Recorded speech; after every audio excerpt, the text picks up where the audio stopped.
Hello အားလုံးပဲမင်္ဂလာပါဗျဒီ Kasperkey ကမရှိမဖြစ်ဘာကြောင့်လိုအပ်တယ်လဲလို့ကျွန်တော်ပြောလို့ရှင်းတော့ဒီပြင် antivirus တွေနဲ့ဒီသုံးနေတဲ့ software တော့အများကြီးပေါ့လေဆိုတော့ဒီကောင်မှာကြာတော့အကုန်လုံးကိုဗျာသူက protection လုပ်ပေးတယ်ဆိုတာဒီကျွန်တော်တို့ Google ကိုဝင်ပြီဆိုတာနဲ့ဒီ link တွေရှိတယ်မလားအဲ့ link တွေကနေပြီးတော့ virus တွေကဒီကိုယ့်ရဲ့ computer တွေကိုရောက်လာတတ်တယ်ပေါ့လေအဲ့ခါကြာလို့ရှိရင်တော့အကုန်လုံးကအဟခံရဖို့များတယ်အခုနောက်ပိုင်းကလည်းဒီ hacker တွေကအရန်များတဲ့ခါကြာတော့သိပြီးတော့မလိုချုံတော့ဘူးပေါ့အဲ့ခါကြာတော့ကျွန်တော်ကဒီ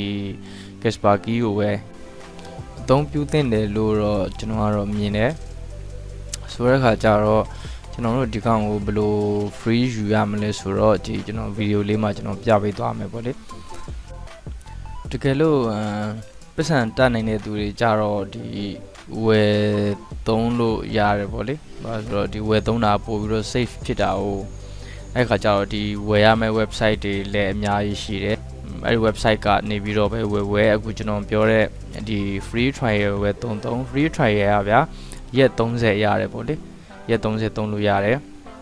အဲ့လိုမျိုး Google ကိုသွားပါ Google ရဲ့ search box မှာ Kasperkey ဆိုပြီးတော့ရိုက်ရှာလိုက်ပါပေါ့နော်ဒီ Kasperkey free trial ဆိုတာကိုလည်းရပါတယ်ဘာလို့ဆိုတော့သူ့ရဲ့ဒီတိုက်ရိုက် website ကိုတစ်ခါတည်းတန်းရောက်သွားတယ်လေ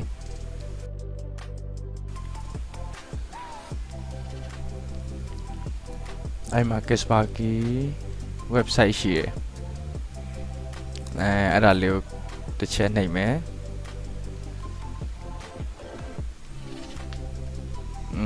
ဒီ plan ကြလာတယ်ပေါ့ဒါကတော့ဒီရက်30ပေါ့လေဆိုတော့ကျွန်တော်ပြောတဲ့ဟာပေါ့ရက်30ဆိုရင်တော့သုံးရတာတန်တော့တန်ပါတယ်ဘာလို့ဆိုကိုက free ယူထားတဲ့ခါကျတော့လေသိပြီးတော့ပြဿနာမရှိဘူးတကယ်လို့များဒီရက်30ပြည့်သွားလို့ရှိရင်ဖြတ်ပြီးတော့ပြန် down လဲအဆင်ပြေပါတယ်ဘာလို့ဆိုဒီကိုယ့်ရဲ့ computer ကလုံခြုံနေဖို့ကအဓိကကိုအခုက hacker တွေကဘယ်လို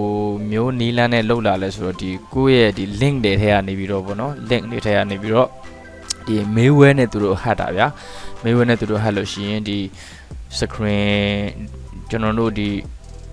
computer screen တွေကဗျာအဖြူပြားကြီးဖြစ်သွားတာတို့အဲ့လိုမျိုး icon တွေမပေါ်တော့ဘဲနဲ့မတွေ့တော့ဘဲနဲ့လုံးဝကြောင်နေတာလိုမျိုးအဲ့လိုမျိုးတွေဖြစ်တာရှိတယ်ဗောလေကျွန်တော်ကိုယ်တိုင်နှိုက်လဲကြုံတယ်ဒါပေမဲ့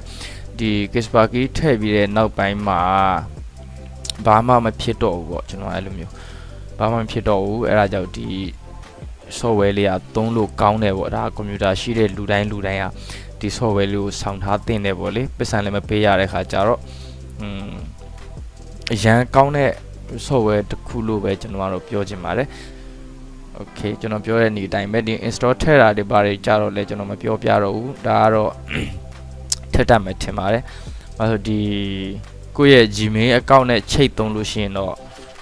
တော်တော်ကြီးကိုအဆင်ပြေတယ်ဗျာ။ဘာလို့ဆိုသူ password တွေပါတယ်ဒီမှာဗျာ full scan တို့ဘာလို့ရွေးပြီးတော့ဒီ quick scan တို့ပေါ့လေအဲ့ဒီမှာကိုရွေးပြီးတော့ကိုကြိုက်တာကိုရွေးပြီးတော့ဒီကိုယ့်ရဲ့ computer ကို scan လို့ရတယ်ပေါ့။ Okay ဒါဆိုလို့ရှိရင်လည်းအားလုံးကျေးဇူးအများကြီးတင်ပါတယ်။